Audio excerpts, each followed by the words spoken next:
Good afternoon. Happy New Year.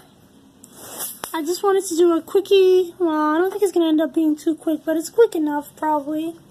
I was looking at some videos that I just threw together and posted about my orchids, repotting them. And I realized that I hadn't shown any updates on how they looked after I repotted them. So here they are repotted in the new containers. And it's been so long that they've actually developed flower spikes, and the flowers are, growing nicely.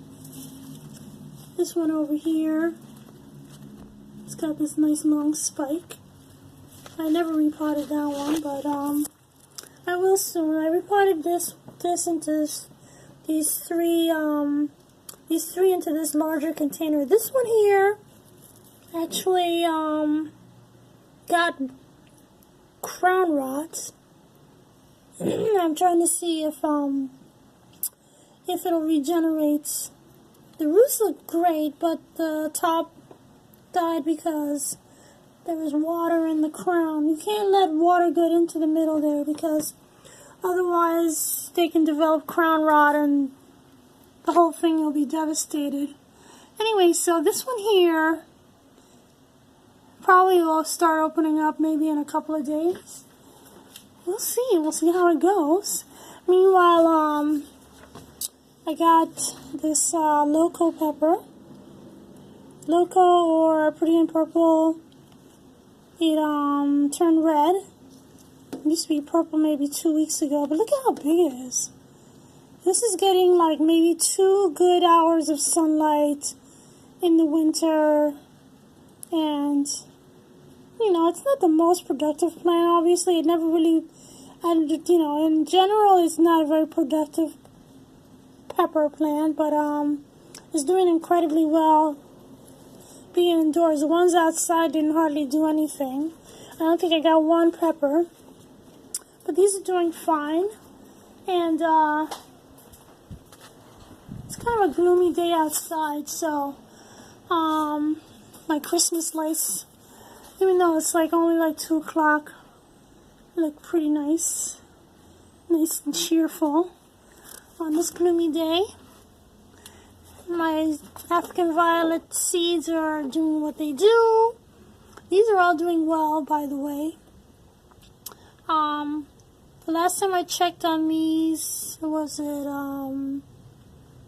which one was it? This one here, the stems had rotted because of, I used rooting media, and this also, they didn't do very well, so I put them in water, and they're turning yellow, so I don't know if that's good or bad, but we'll see what happens.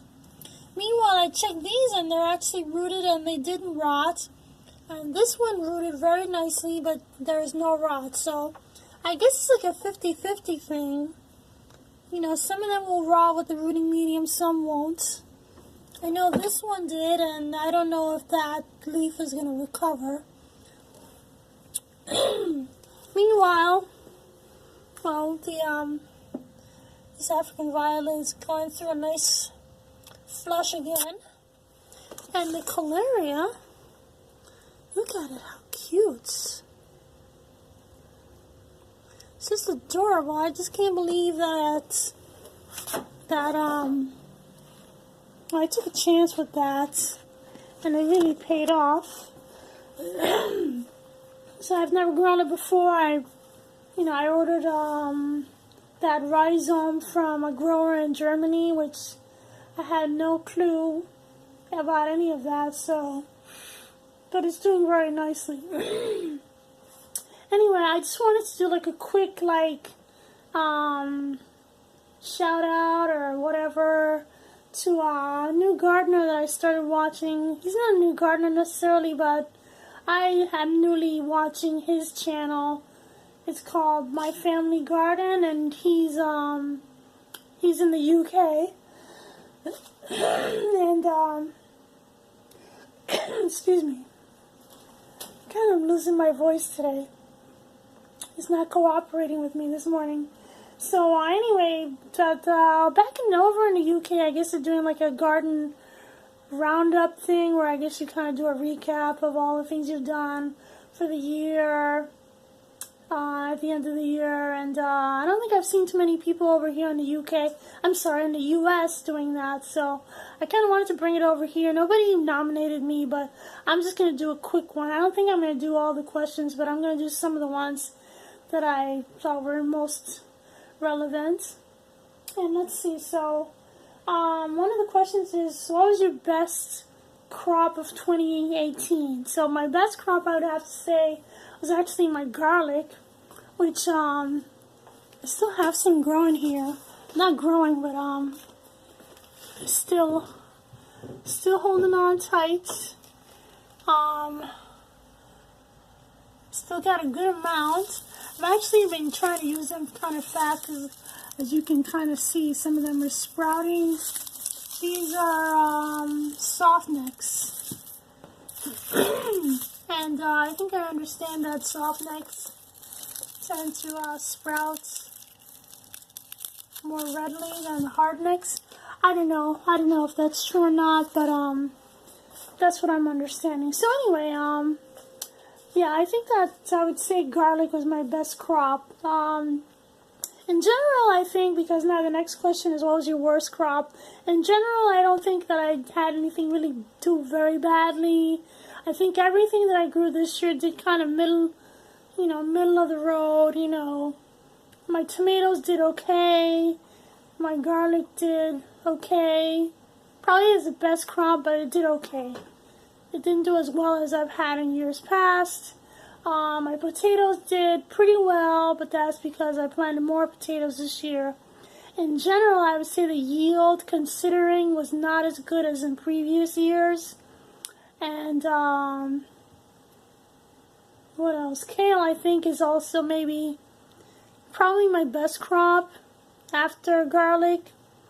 But anyway, yeah, I had not a good year this year. It was okay. It wasn't a terrible year, but it wasn't my best year. And let's see, what would you do differently, or what lessons have I learned? Differently, I think I would try and do more weeding and lay more mulch to kind of keep the weeds subdued, so that I can, get better, less competition for the things that I'm trying to grow.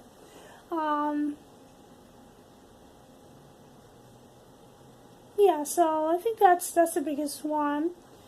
Biggest challenge, I guess, would be that I failed to keep up with the weeding. And also that the daggone woodchuck. There's woodchucks, groundhogs, same animal. I don't know if it's just one or a family or maybe two. I think it might just be one that sort of made itself at home at our community garden. And actually there's a woodchuck that frequents on my other community garden that's close to my house. Yeah, they get devastated as far as brassicas are concerned. I cannot grow brassicas because they just love the brassicas. They don't really like anything else too much. Yeah, they just really love the brassicas. They like carrots too, I should say. But I think they especially smell the brassicas. That's what attracts them.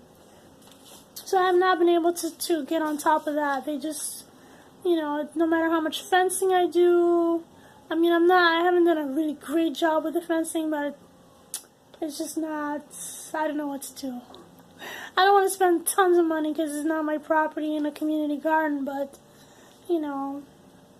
otherwise I'm not going to be able to get a good crop, so that's my biggest challenge.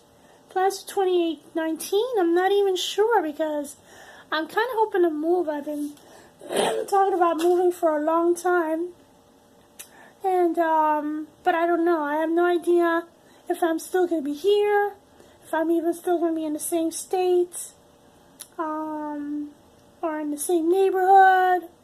I don't know. I have no clue. So I don't know what plans I'm gonna do. But if I stick around, I'm just gonna do the same basic things. Like I said, I'm gonna try to do better with mulching and weeding, and just I want to plant more potatoes. More potatoes. I think I want to plant some spring wheat. I don't know. I have to really think about that. And I'd like to nominate the next question I'm just gonna answer real quick is, who inspired you in 2018? There's too many people. I've watched so many channels. I've used so many people's videos about different things. And, you know, if I begin to say who has inspired me the most, you know, I would be talking for another 20 hours. But I would like to say that probably, yeah, like I said, I don't even want to start because it's too many people. Too many people. Everybody I love, everybody. It doesn't even matter if they're novices or if they've been gardening for 50 years plus. You know, everybody has something to teach us.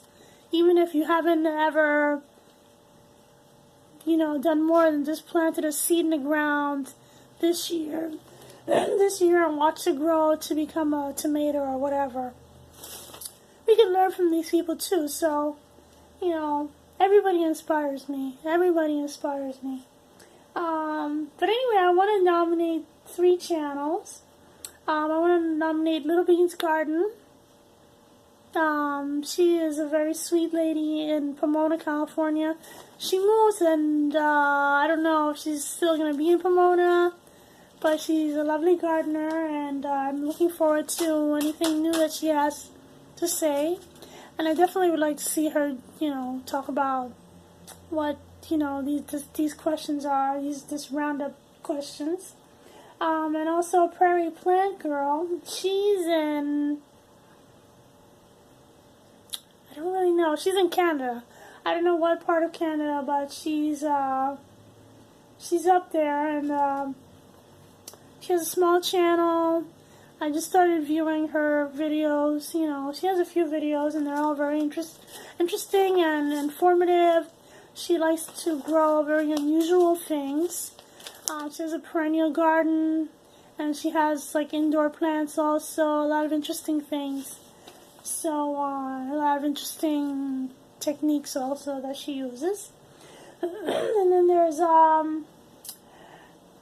Gian Meets Gaia, or Gian Meets Gaia. I'm not really sure how you pronounce his name. But anyway, he's, I think he's in North Carolina.